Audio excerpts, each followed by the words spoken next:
All right, hey flooring pros, we got a good conversation for you today. Got a message over the weekend about all these up and coming companies, Floor Daddy, 50 Floors, Refloor, Empire, Express, and more of these companies are just coming out of the woodworks.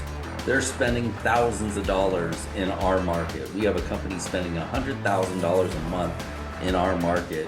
And yeah, they're taking market share. So what do you want to do about it? How are we going to handle it? And if you remember, if you like our videos, hit like, hit subscribe. You're going to get some good content that you can use to help you profit now in the flooring business. But I want to address this subject because there always is a point of fight or flight. And there are circumstances that we undergo that there's not a whole lot you can do about it. So how do you handle it? How do you overcome these issues? Um, I had one issue with Home Depot one time, Lowe's, was the price, their price to the customer installed was cheaper than my wholesale price. How do you handle that when a Lowe's or a Home Depot can do it installed cheaper than I could even buy the material for from a major supplier?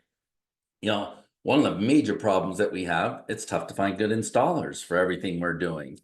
And then once in a while, you get a customer that makes your life just miserable and you want to scrap the whole thing, right? So how do you handle all these issues? Managing cash flow is tough. It's very difficult in our industry. Finding good employees has always been very difficult, and managing and keeping good employees is tough. Hell, it could be tough hiring and finding a good coach. I'm not the right fit for everybody, and some people love me and some people aren't too thrilled. So how do you manage all these things? So we're going to address all of it right now. And the big question for you is, what are you going to do about it? Do you have the attitude of, I'm going to fight this through? I remember growing our business, how much trouble I had getting capital and getting loans. And just because somebody said no, well, F you. It doesn't mean no, it just means you're not willing to do it. But I don't just give up and decide that nobody can do it. I'm going to find out who is going to help me out in my business. Who's going to help me finance this business and get it going?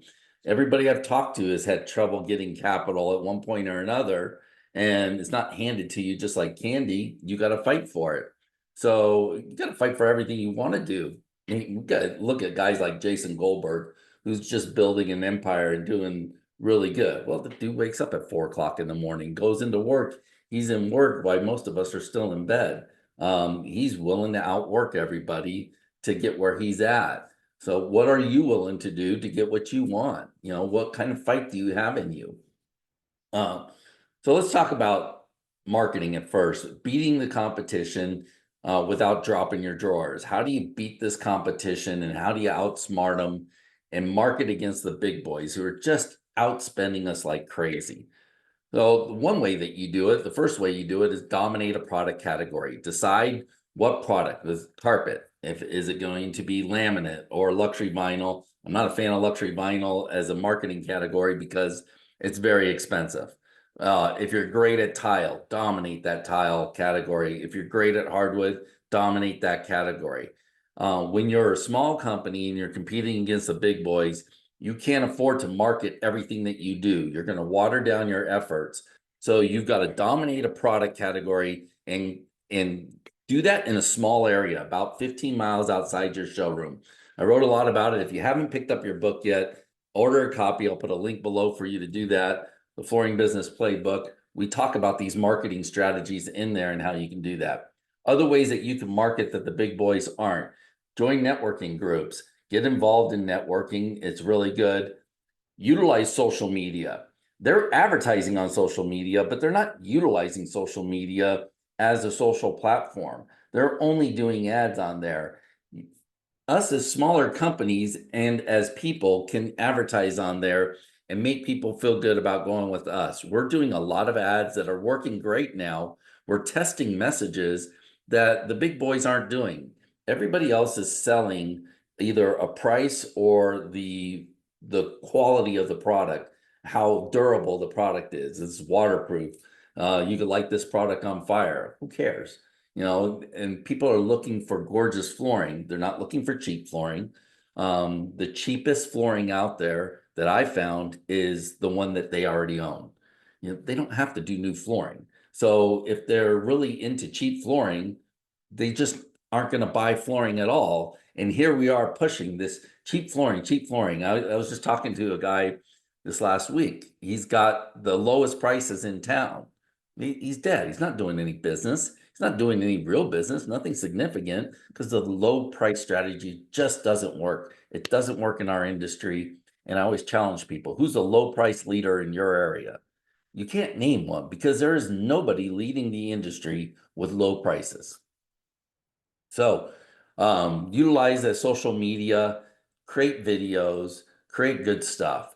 Go after your previous customers. I would guarantee you that not even 10% of the people in our flooring group and the flooring business have any kind of marketing that goes out to the previous customers.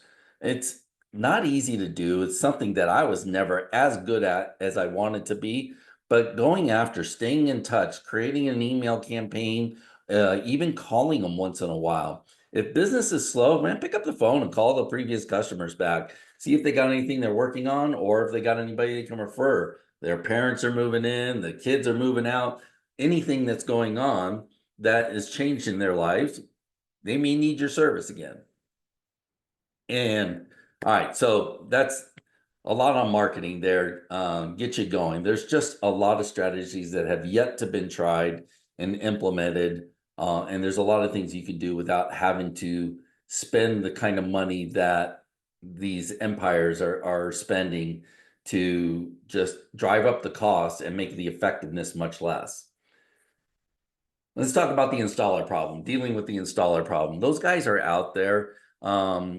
It's hard to do it with just higher prices. Everybody says, well, you got to pay them more. It's hard to pull an installer away from somebody that's busy. If they're busy and they're getting paid half of what you'll pay them, it's still hard to get them away when they're kept busy. So you've got to be persistent about it and go after those installers. And once you get them, you have to work with them to be good. And the way you do that is by holding them accountable and scoring their work.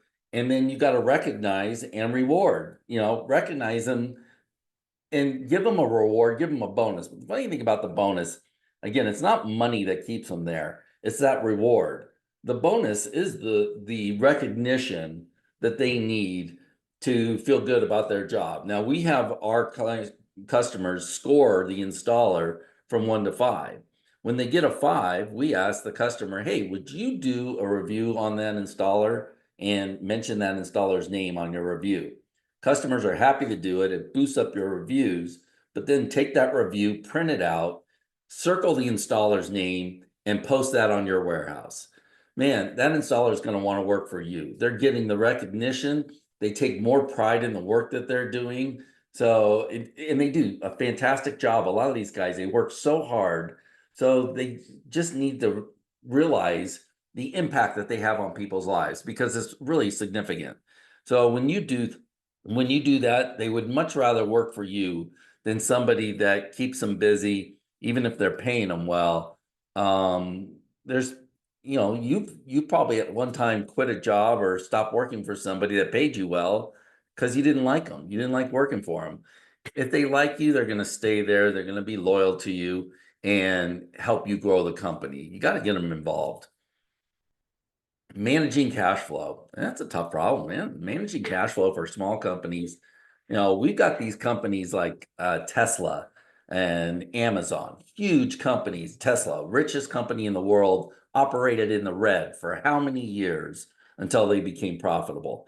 Amazon, one of the largest companies on the planet, operated in the red. So you guys, with our small business, we're supposed to operate in the black with no cash flow, no capital.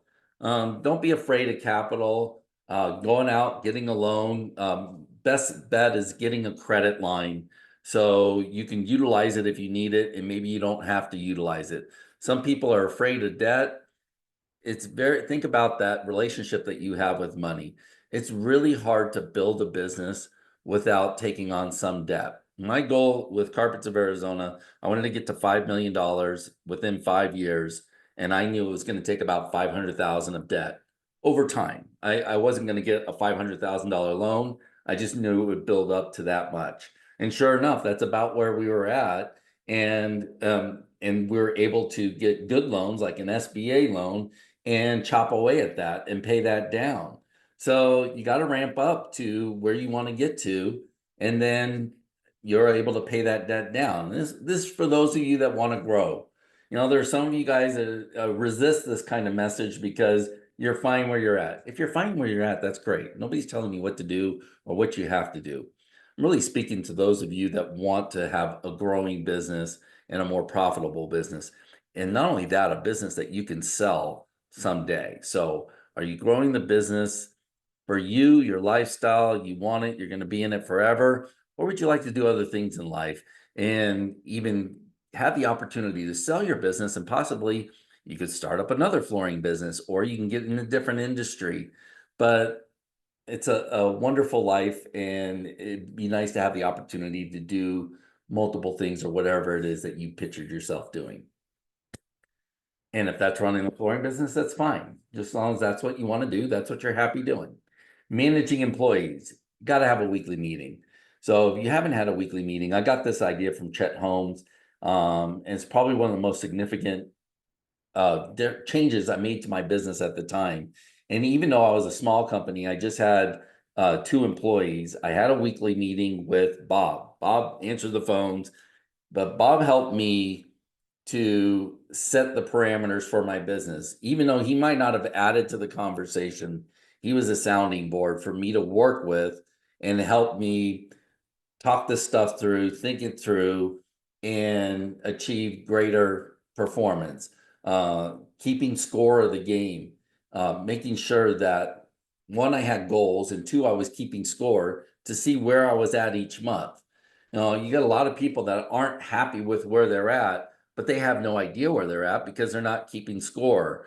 Your happiness is depending on what's in your bank account, or how you feel, or what that last customer just made you feel by going with the order or maybe not going with the order. So it's all situational rather than an overall picture about how you're doing as a company. Because you could be rocking as a company and have a customer just be a total pain in the butt, but you're doing so well that you're not going to let it affect you. That's a great decision to be. I never want a customer to really live in my head and affect the way I feel. If you're doing well, you've got a lot of customers, you get a lot of 5-star reviews, but then somebody throws out a 1-star review. Who cares? You have one problem, one customer, in light of hundreds of others who are really happy with you and your service, that you had a great impact on their lives. So don't let one customer really get you down. But you got to keep score of the full game in order to make that happen. And keep things in perspective. All right, so let's talk a little bit about hiring a coach or consultant. It's great if you're keeping score. You need to look for improvements. If you hire a coach or consultant like me and you don't keep score of the game, you don't have any idea if you're doing better or you're doing worse. And that's something I give all my clients, is just basically a scorecard to keep score. And not everybody has done it, and but that is really going to be the determining factor of, okay, are we doing better or are we doing worse? We got to keep score of the game. So you got to get out of your comfort zone too. You got to be willing to do things that you're not doing right now, such as you got to go after your web company and demand that they make the changes that you need to make in order for it to be effective. You can't just ask them to do better. You got to be specific about what you want them, the changes that you want them to make. Because a lot of you guys go hire a company that was maybe recommended or referred, and you just trust them. Well, they know what they're doing. They're marketing companies, so they got to be smarter than me. I'm just a flooring guy, so these guys have to know more. No, they don't. They know what Google tells them. They get reports from Google. Everybody gets reports from Google, and they're going by what the computer is telling them to go by. So the computer knows more than people. And it's kind of like this whole AI thing that we got going on. Yeah, AI is cool, but it's still not a human being. There's still a difference between a human being and a computer. Sorry, but AI isn't the end all be all of everything. It's not going to tell you everything about how humans really feel and what they really say. Not all the time. It does pretty good, but it's not the end all be all. And you still need to give your input in order to get the results. Now, a lot of thinking when you're in business is to study your competition. I've always said you want to do really good, study your customer. Learn what they want, what they're thinking. That's the kind of thing that you need to do when you're doing the marketing. And right now, none of us are doing that because everybody's doing the same damn ads with the same discounts and the same specials that don't really work for anyone. You got to be more creative than that. Tell a story, utilize that social media. So when you hire somebody like me, you got to be willing to step out of your comfort zone, shoot the video. You got to be willing to sell in the home. You got to be willing to raise your prices. You're going to do things that are going to make you uncomfortable to get where you want to go because what you're doing right now isn't working. So if what you're doing right now isn't working, then you got to be willing to change. And if you're not willing to change and it's not working, then you might as well close the doors and lock the doors and go home. I mean, and do something else, something that you're going to enjoy. You got one life, you got one chance to make this right and to have a wonderful life. So if things aren't going your way, you got to either make changes or do something else that's going to make you happy in life. That's what it comes down to. What's going to make you happy in life? If this isn't doing it, then do something else. If this is going to make you happy, maybe you got to make some changes about the way that you sell and the way that you do your marketing and the way you interact with installers, the way you interact with employees, then be willing to do that. All right, guys, I hope you like this video. Reach out to me. If you want to see if the Top Gun program's right for you, reach out for me. Nothing else. We'll have a great conversation. There are people that decided not to hire me, but just that one-on-one conversation really helps you make the changes that you need to make to get you going on the right path. So even if